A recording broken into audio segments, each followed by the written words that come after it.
Hey, welcome to Stan, the Energy Man. I'm Stan Osserman, and we're here today to talk about algae. So I called this show "Give Limu a Chance." I want to make sure that I'm accurate, so I'll ask my guests that.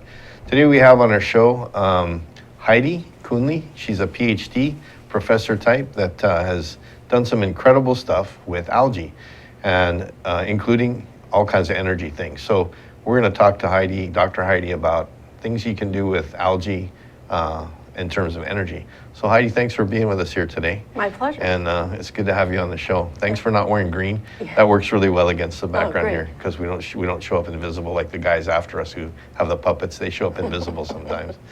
But thanks for being here. I appreciate it. Oh, my pleasure to be here. Thanks. So you started Kuehnle AgroSystems, and you're up in Manoa right now at the MIC with the HTDC folks. Right. And tell us what you do up there and how you got started doing algae things. Okay, well maybe I'll start historically, how we got started doing algae. I guess I have a biology background and was into plants and studied biology undergraduate and then got my PhD at Cornell University in plant breeding. And that was an eye-opener to understand the power of developing new varieties of plants to solve world problems. In that case, a lot of our focus was on food improvement, developing new crops like corn for feeding the world. And that was a very interesting experience also at Cornell because I studied with a professor whose specialty was something called plant tissue culture. And that's a tool that's used in plant breeding for improving crops, but it's also used for propagation and specifically with ornamental plants. Would that be a lot like orchid culture? Orchids and anthuriums. And so while I was up in upstate New York in the freezing winters, this job was announced at University of Hawaii to do ornamental horticulture, plant breeding of orchids and other tropical crops. So I applied for the job and got it. And it was wonderful being able to move to the lovely Hawaiian Islands. Great. Yeah, my father-in-law used to do orchid culture and breed orchids down in French Polynesia. Oh, okay. And so, yeah, he was a master at it. He had his own little laboratory and started off with the petri dishes and sterile environment. And that's right. It was pretty cosmic. And those same tools, I didn't know this, but those same tools is what landed me in algae after being at the University of Hawaii for 25 years or so, teaching and doing research in tropical flowers, including orchids and anthuriums. We transitioned, I decided that, maybe we can do something in energy. And at that time, this was like 10 years ago when I was still a professor there, the world was hungry for cleaner energy and for renewable energy. And there was opportunity to leave the university and start my own company. And I grew up in a family of entrepreneurs and inventors. I mean, we're all kind of crazy scientists. And so I thought it would be okay to take that risk to leave a tenured job and start the company. So you're a risk taker too. Yeah, well, some people call me stupid, but it's quite a ride. Well, that's neat because, in my whole career, when I started off in the National Guard, I actually got into construction. And I did it for security because I was in a flying billet, so I'm only one flight physical away from unemployment. Wow. So I started this other construction stuff, and what it turned out to do is give me a whole lot of freedom because I could say, no, I'm not doing that. I'm going to go do this because I knew I could always fall back on something else. But to find somebody that can do that, can just say, I'm not going to do this. I'm stepping away from the safe path and I'm going to go and start my own business. That's really cool because it's exciting and it's rewarding, and obviously looking at what you do up in Manoa is amazing, and I can see how excited you get about it. So it was a lot of fun, and especially since we get to operate in what we call the front end of a value chain. When you work with algae, you can make all sorts of products from it. And we're at the front end where you do the research and development. So we come up with ideas responding to customers' needs to come up with some really cool solutions that algae can offer. And then we work with the engineers and other downstream processing people. What was really cool also was, around 2004, 2005, when there was a lot of U.S. government money going into biofuels, algae came to the forefront of that work, and Hawaii was the best place to be doing anything algae for energy. So how do you actually get to the stage of making a liquid biofuel, like a diesel kind of fuel, out of algae? How do you, what's the process? Oh, okay. Now that you ask, I did bring a few show Okay, and tell things, right. and maybe we can put slide 1 up. First, I'll start at the back with the biodiesel that we can make from algae. Okay. So if you squeeze a lot of algae cells, you'll get some oil out of them, and that oil is really compatible for transportation fuel needs. And so what you'll see is a picture of it's crude oil basically, which is squeezed directly out of it's actually extracted, not squeezed, out of the algae. But this material, which is biodiesel, basically can then be upgraded into things like biojet, and they've flown airplanes, as you know, on half algae fuel. The Navy's done testing, the Air Force has done testing. Everybody's and validated and certified as you can use algae fuel in these different transportation modes. But to get there, you need to do a lot of development, and Hawaii already had a history. But we came in with that was from the 1980s work that was being done. But when we came in with kind of fresh eyes, we said, well, let's develop our own strains. And so maybe if we can go to slide 4, I'll show you what some of these algae look like. Okay. And then you can. There we go. There we go. If you look at the very top left one, that is called Morini chlorella. It's unique to here and the waters around Korea. We've just found out that a few years ago. That was grown to 1 million liters in acreage here in Hawaii, and then turned into biojet and delivered to the U.S. government. This was developed. I mean, this thing is 4 microns big. Wow.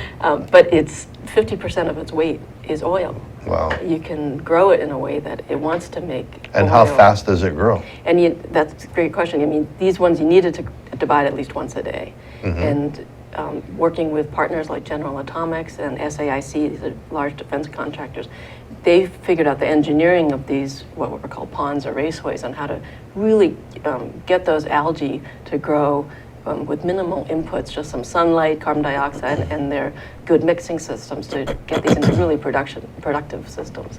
And that was a huge effort going on in the whole United States. Okay, so we call this show "Give Limu a Chance," and I was kind of being facetious, but Limu is a kind of an algae, is it not? Yeah, and a lot of people get confused. There are 2 major classes of algae. There's the seaweeds, which are macroalgae, and that what we know a lot is Limu. But there's also micro or microscopic algae, microalgae, and you can consider them Limu. They are still an algae, but they're very different. We still eat both of them. I don't know if you're eating supplements like astaxanthin and I'm an old man. I gotta do everything I can. Those are all microalgae based. And we all know seaweed is very good for us as well.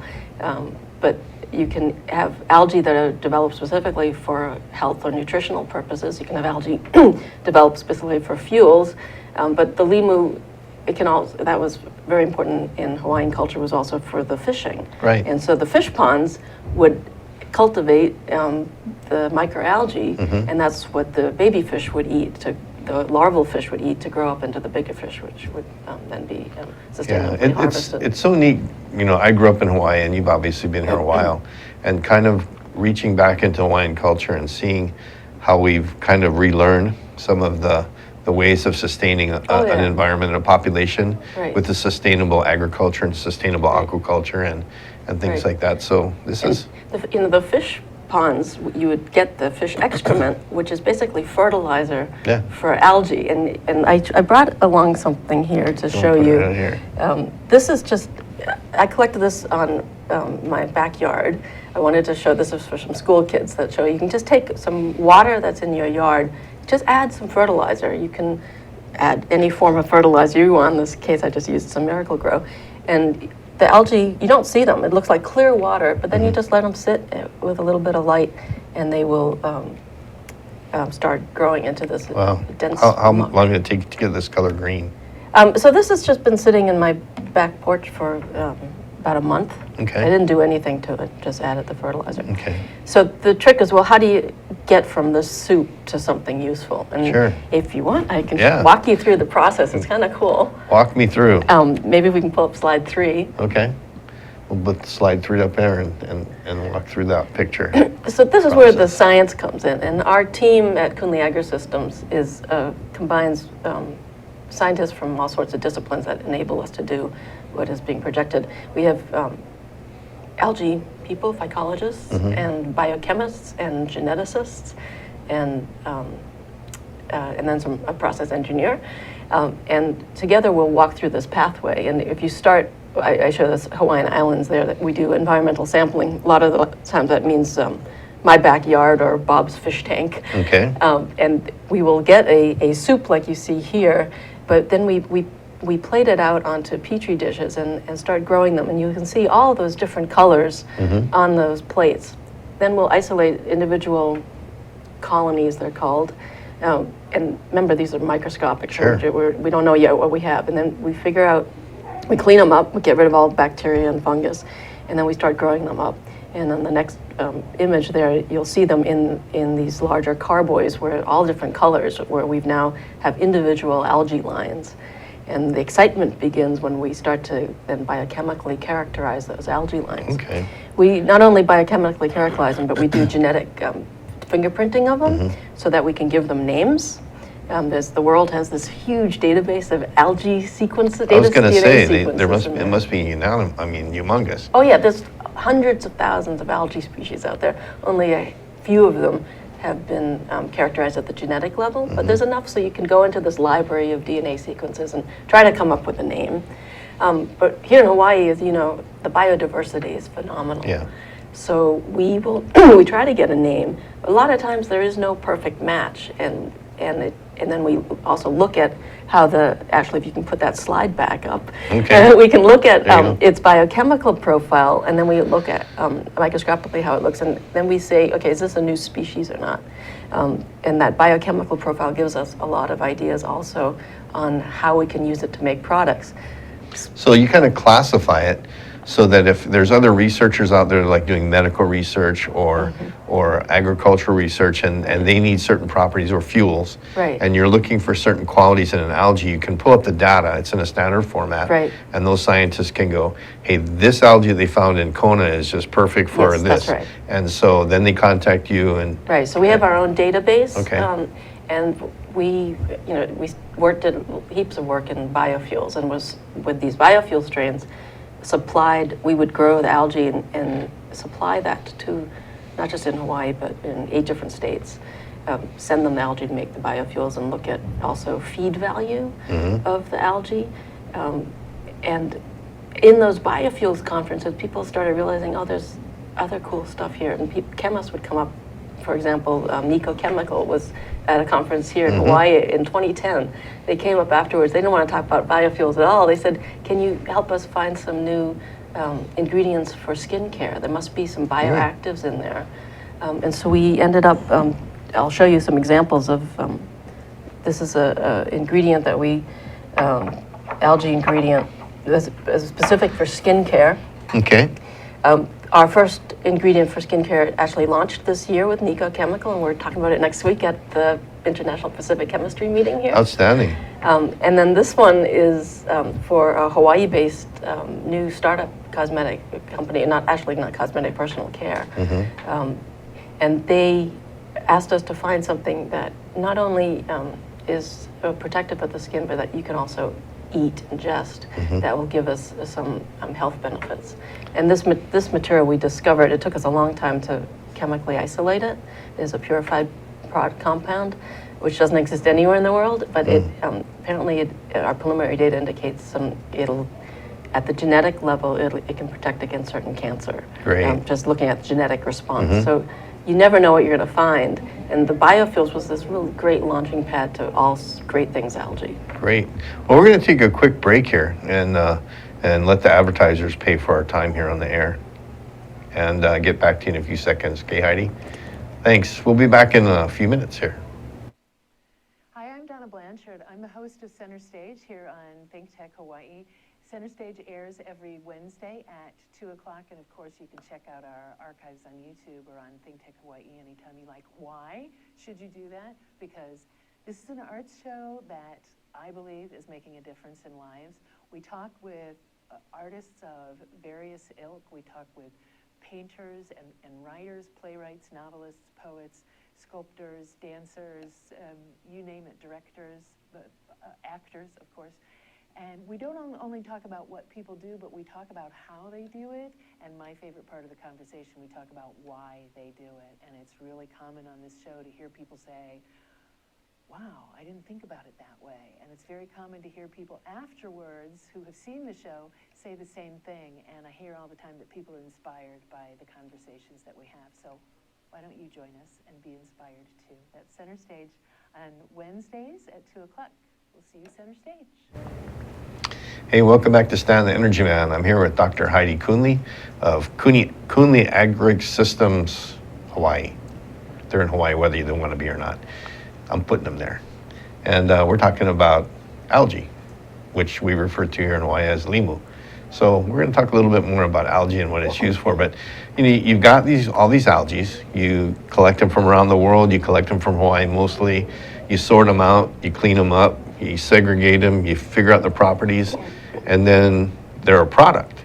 So how do you take that product to market? How do you get your specific algae out there in the marketplace? Right. Yeah, so our company, because we're an R&D and development company, we team up with partners, and the partners usually have a direct entree into markets, or else they are in a position to do that through a variety of reasons. The chemical companies that I talked to earlier, the personal care companies, they already have either they're the largest supplier of some ingredients in Asia, or they're developing a brand that they'll be distributing globally. We, as a small company, rely on working with those type of partners, strategic partners, to get into the market. Okay, so you've got skincare or cosmetic type algae that you've marketed so far, and biofuels. What are some of the other products that we look at from? Yeah, so this is a bag. I mean, you can hold it and throw it at me if you want. This is fish feed. So algae, we were talking about historically, I mean, algae's always been critical in the food chain.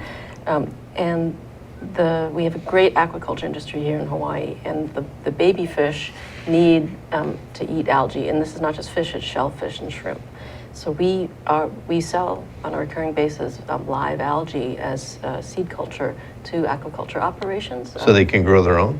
Yes, and what we do is we have certified seed stock. It's very clean. It's been genetically identified to be exactly the strain that they need for their abalone, for example, and we'll send that to them on a regular basis. And you give them instructions on how to propagate they know what to do with it. But we just give them the highest quality starting material.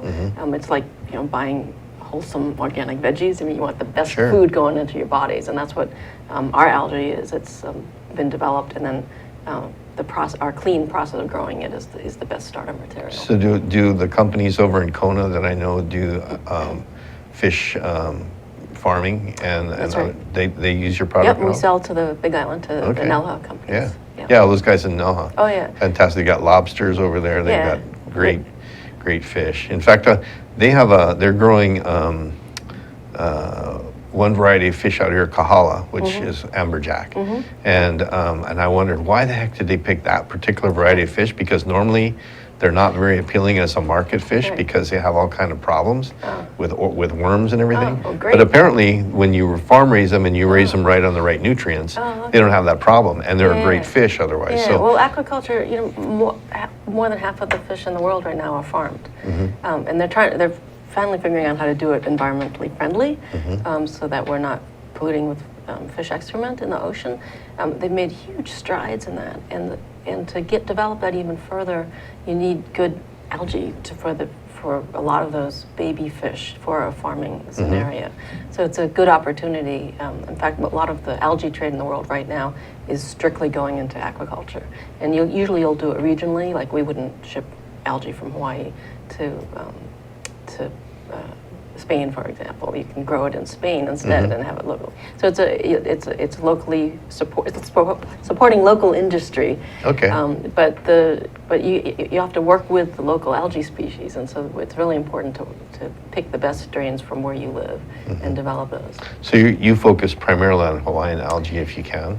That's right. Oh yeah, Okay. and we do have this biodiversity, which is phenomenal, and we can tap into things that we didn't expect. For example, we were talking earlier about biohydrogen, and we can talk briefly about that. Sure. Because I was at my niece's house on the Big Island, and as I always do, I always sample puddles. And so we were in a driveway. I took my water sample from her puddle. No place is safe from hiding. Eventually made it back to the lab, and the staff started doing isolates. And one of the staff members said, our algae is like bubbling crazily in its test tube. What's going on? We'd never seen it. And we didn't know what it was. We sequenced it, and it turned out to be this species of algae which had been reported elsewhere to produce hydrogen. My favorite. And this thing was going crazy. I'll have to show it to you sometime.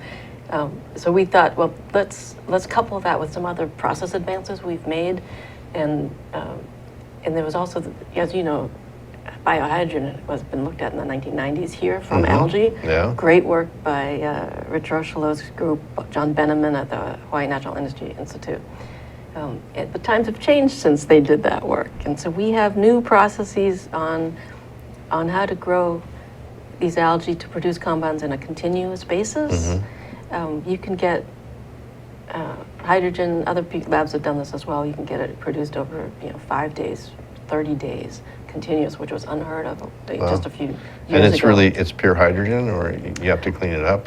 You have to deal. There's a lot of engineering there to get it into the hydrogen that you need, but other people are experts in that. And so getting on the biology end, getting it to be produced without shutting down oxygen will shut down those processes. So you have to come up with strains that allow you to maximize how much they're producing, but also to grow in these environments where normally they won't grow. Okay. And so we're super excited about that. I mean, it's all research level still, and a lot of people have put thoughts about it, but I think it's worth revisiting, get some of the experts back in, the old timers, and look at these new things that we've discovered. Well, you talked about the green tub that we have here with the algae growing and needing sunlight and nutrients of some kind. But are there standard things that algae need to grow, or is it just some need sunlight, some don't, and different kind of fertilizers or nutrients would give you a totally different. That's right, and you can. There's some people who said, "Well, I'm only going to use wastewater, for example." Wastewater, certain kinds of wastewater have not just municipal wastewater, but industrial wastewater have chock full of nitrogen and phosphates, and so you don't have to pay for fertilizer. That can lower your operating costs significantly. In fact, we were asked by an oil refinery here on the island of Oahu to see if we couldn't use our algae to see if there was other ways of cleaning up wastewater. I mean, they already had good processes, but maybe there's a more interesting way of doing it. And I should have brought a visual on that, which is slide number 6. Okay. This was with the support of Chevron Hawaii. They've been fabulous to support this pilot plant that we built there. And you can see we, with a variety of other collaborators as well, we did a couple of major things. First, we tapped into their CO2 line coming off their hydrogen reformation plant. Okay. And that's one of the pipes that's in this visual. We directly used their greenhouse gases, that they're trying to get rid of. Trying to get rid of it, rerouted it into our big algae tanks. We worked with other engineers to do that, but it worked beautifully. And not only could we use that CO2 to feed our algae, because they wanted that, we used it as a mixing gas. So we could run these really deep tanks. And you bubble it from with below. Pneumatic mixers that we designed to go on the bottom, and mixed it. We did air and then the greenhouse gases. And that these refineries, they have compressed air and all the CO2 you want, so they're perfectly set up. We needed to be able to design a system that could be then deployed directly into one of their wastewater basins without building anything extra once they did full deployment, and that's how we designed this. We ran it in a tank, but the idea was to then put this not mixing in grid into someplace, as a grid into these basins, wastewater basins. We were so happy with that project because we eliminated the nitrogen and phosphates basically and got rid of the suspended solids, a very clean effluent. But the Environmental Protection Agency loved it, and they gave us an award for that. Oh, neat. I think it was in 2012, and it was mainly focused on the greenhouse gases. Terrific. Using that to grow algae. So another award for Hawaii, thanks to Kuehnle AgroSystems. Well, and then thanks to our partners as well. And Chevron, okay. Yeah.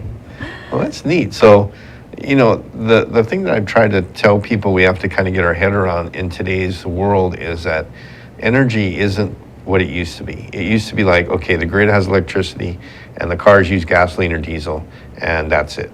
But now I'm starting to see that bio and issues like using the algae to make fuel, they're starting to cross over. Yeah. We have like hydrogen can store energy on the grid and then be turned back into electricity out in the grid and help the electric company balance their grid. You have algae that can make hydrogen. You have fertilizers that can be made for agriculture out of waste from other products. You have waste product that can come off of a refinery that can make that can help grow the algae. And so is there anybody that's like designing the systems that's putting these things together and saying, okay, if I take this and this and this and put them in a system, now I've got a closed system that eliminates a lot of my pollution and takes care of everything. Is there anybody doing that kind of stuff in the industry? So there, what you have is consortiums where you bring the experts together to do that, and it's a really good way of doing it. You also, by the way, need the life cycle analysts and the economists because there's no point in doing it unless you can make money. Sustainable financially. There are engineering companies that will offer services. So they usually, it's still kind of early days. It's hard to pick up the phone and call someone saying, I want this entire wastewater treatment system. There are companies that will do that, and they will do a good job focused on like municipal water. But if you want multiple products, the engineers usually don't understand that, well, okay, to make money, we're also going to have to sell protein from these same algae that are making the biofuel. And so you still need, it's our belief that you still need a consortium or a group that can... A team that has different ways of looking at the solutions. Right, that's right. And just, because everything is also very specific to your location. Okay. And what your drivers are in your particular region of the world that you're at. Okay. Well, we're coming up on another break here, so we'll take a quick break and be back with Dr. Heidi Kuehnle of Kuehnle AgroSystems and learn more about Limu. This is Alice Lee Hagan, host of Think Tech Hawaii Business Education Spotlight. My show here at Think Tech Hawaii is every Thursday from 3 to 4 in the afternoon. I bring in interesting guests from Hawaii, the mainland, and hopefully international guests in the future. Do join us on Thursday from 3 to 4 p.m. Think Tech Hawaii Business Education Spotlight. Aloha. Hi, I'm your host on Think Tech Asia, Bill Sharp. I look forward to you joining us each Monday between 4 and 5 o'clock when we film right here in our studio in downtown Honolulu. The show, Think Tech Asia, focuses on contemporary events in Asia. And by Asia, we mean anything from Hawaii, south to Australia and New Zealand, west to Pakistan, and as far north as the Russian Far East. Clearly, this is one of the most economically dynamic centers of the world, and we bring you up to date on what's going on in a whole host of countries in this very vital region. We look forward to seeing you. Aloha. Hey, welcome back to Stan the Energy Man. We're talking to Dr. Heidi Kuehnle from Kuehnle AgroSystems. And let's talk a little bit more about that award that you got, because I like to brag about Hawaii. And being that this program goes out on YouTube and lives forever on the internet, let's talk a little bit about that. I mean, Hawaii should brag more, but we don't do much tantarant stuff, We kind of like to stay quiet, but brag a little bit about your award. Well, it's interesting. I'm very grateful to be recognized by the Environmental Protection Agency. This was the Western region, because usually it's the bigger companies that get recognized. But in this case, having a small company was important for a couple of reasons. First, we actually were the first, in the United States, we've been the first algae company to be active within the fence line of an active oil refinery. I mean, we built our pilot right there at this working oil refinery. That was kind of unheard of in the US. And secondly, our small team, working with engineers, were able to work with that smoke, the effluent, greenhouse gases going out from their plant. I mean, we're just a small, 8, 10 people at the time, and we managed to do this what can be a complex system, and reducing it to very simple process steps that worked. And it's kind of it shows that here in Hawaii we have this attitude of let's try it. Let's not just wring our hands and say, oh, we can't, it's never going to work. And if you get other people say let's go for it, those kind of partners, then you can actually make these great strides that have broad impact globally. And I think a lot of times on your show you've had fabulous people here describing things that they're doing that can have this tremendous impact. World-changing, yeah. It doesn't have to be for the tropics. It can be the principles of what is being done here can be deployed all over the world. We think the same thing with algae. I mean, we're focused on tropical species because they offer a lot here, but a lot of the principles of how we develop our strains and develop the best strains, and then do things like CO2 capture, that can be deployed elsewhere. In fact, we had a patent that was issued then as a result of this type of work, and that, of course, is available for licensing. And that's how you deploy things, developed regionally and deployed globally. Okay, well, so besides the fish feed and the cosmetic applications and the fuels, and making me Boku hydrogen so I can run my cars. Someday. What are some of the other future things that your company's looking at getting into or exploring? Well, we're a for-profit company, but we're very interested in getting some of the best nutritional compounds that algae make and no other organisms make. We're trying to get that to the consumer at a lower price point. Why not?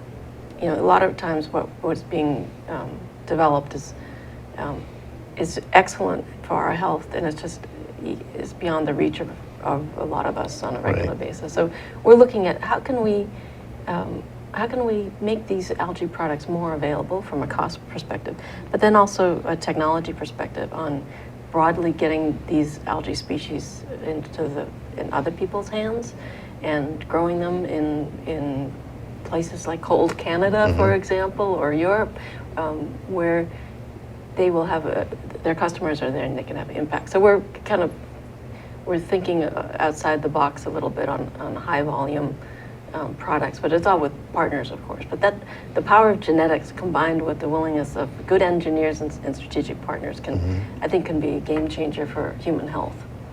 Well, you talked about Hawaii being kind of a great place to center this research as a regional thing, but it's pointed out to me often that we have pretty much every climate you can have here. Oh, that's From right. the top of Haleakala or Mauna Kea to deep in the ocean.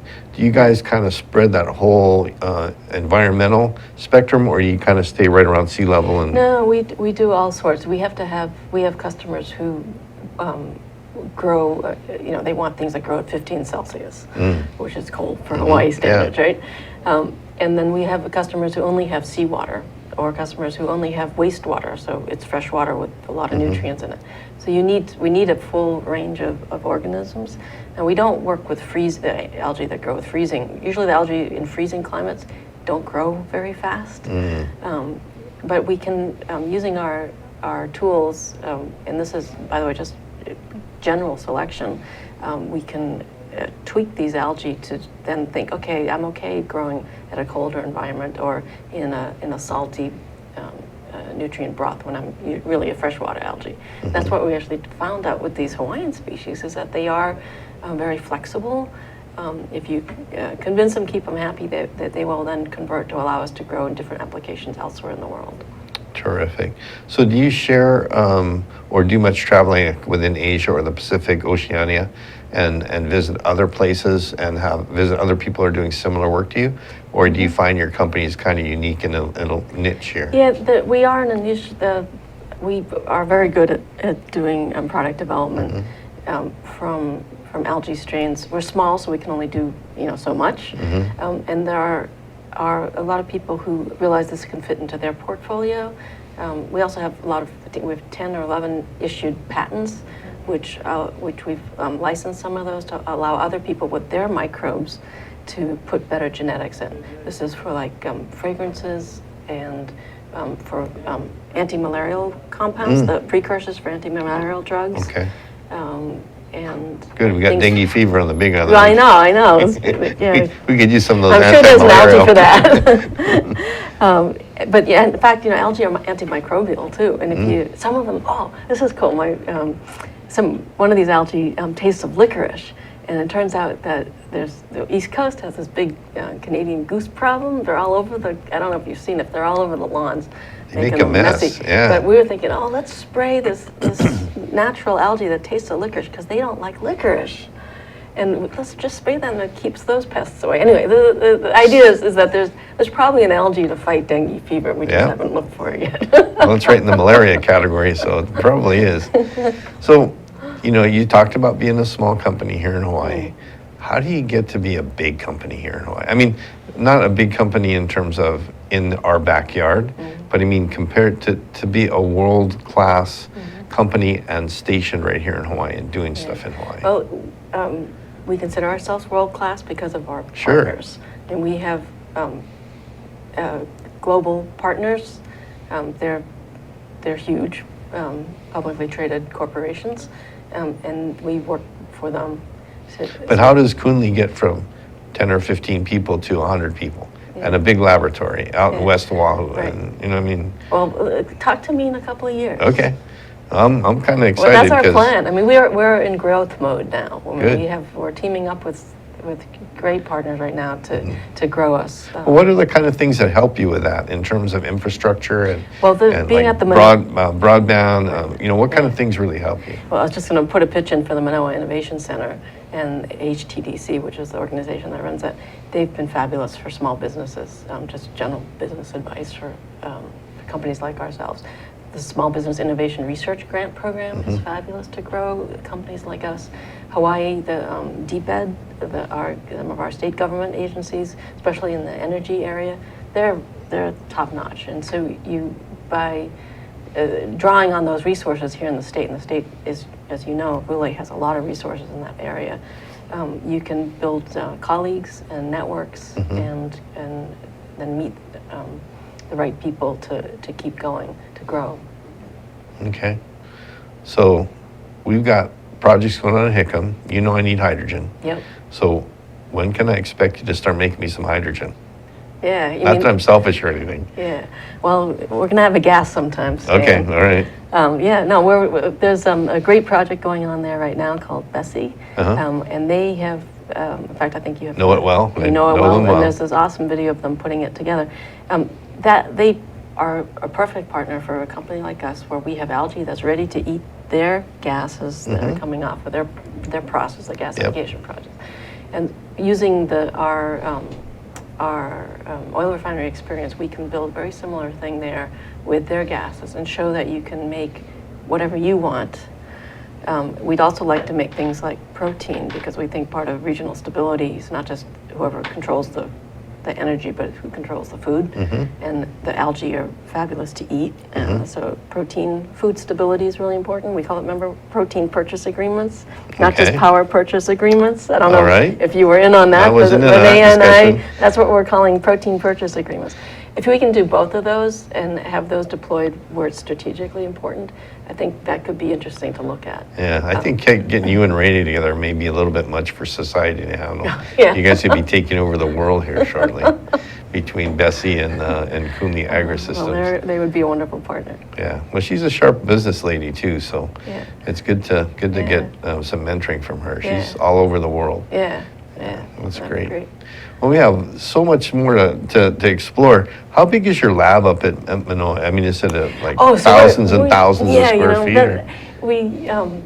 We pride ourselves on being very efficient with our space. So if you come up and I'll give you a tour sometime, or next time I can kind of do a walkthrough video for you. So we pack a lot in, but it's really good. I mean, everybody works very closely together because they have to, but that's where all the crosstalk comes and the great ideas and the discoveries. But we are in expansion mode. In next month, we're hoping to move to or expand to a much larger area. Okay. And put in kind of a showcase area for what we're doing, because there's we have school groups that come. Okay. And we're just, with 15 kids in one space, it's really hard, so we have to Right. take turns. But we're really trying to expand that and expand our outreach to education. We do internships every summer and now in spring breaks that have worked really well, but we're just too small to support. Well, when you say you bring school kids in at like the high school level or above, or? So we've been mainly doing high school level. Okay. Yeah. In fact, as soon as the first year that we started the company, we had interns. We first focused on young women in the sciences to get them going, and then we realized, oh, there's so much what we do. It doesn't matter who you are. If you have the enthusiasm and you want to know whether you would be happy in the lab situation as opposed to in the field, or if you just want to work with sick people in a hospital. I mean, kids need to be exposed to it Right. for even 1 week. They'll know whether they like this kind of what we do or not. And that's part of our mission is really that part Yeah, of education. part. and I mean, I think I mentioned this before, and my wife and I talk about it. She's an educator.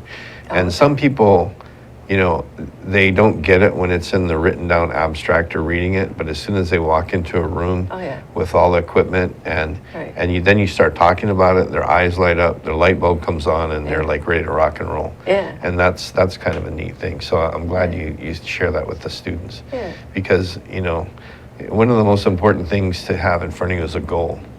And so kids that get fired up seeing something like, what you've got going to Manoa, that gives them a goal out there that they can really reach up and shoot for and work Oh, for. yeah. And then it gives all the math and science that they're learning in school some makes it context, relevant. and now they know what they're doing it for. Yeah. So thanks for reaching out to those folks. Sure. And they can do this. That's right. They can go in their backyard and get some miracle grow and start growing their own algae. Yeah.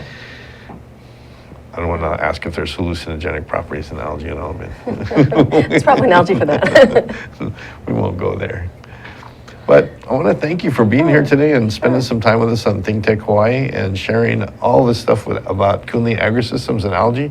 And I'm looking forward to hearing more about what you've got coming up in the future.